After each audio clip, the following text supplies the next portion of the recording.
Tungod sa padayon nga suporta sa scholarship program sa Dakbayan sa Bayawan, daghan na ang nahimong mga profesional ilabi na sa larangan sa medisina ug karon nagahatag na sila og serbisyo balik sa komunidad. Niadtong Abril 13 tuig 2026, malampusong napahigayon ang signing of contract of service alang sa Barrio Doctor or Scholar Program nga gipangunahan sa lokal nga pangagamhanan.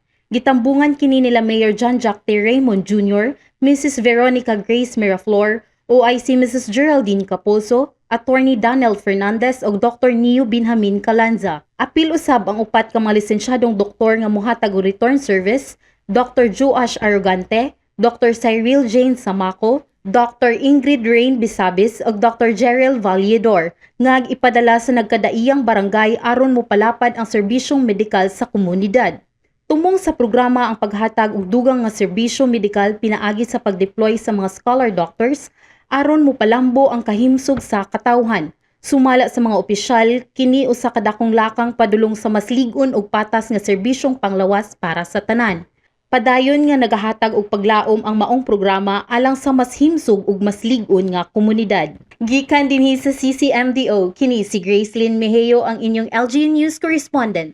Ibayaw-bayawan, kita ang bayawan.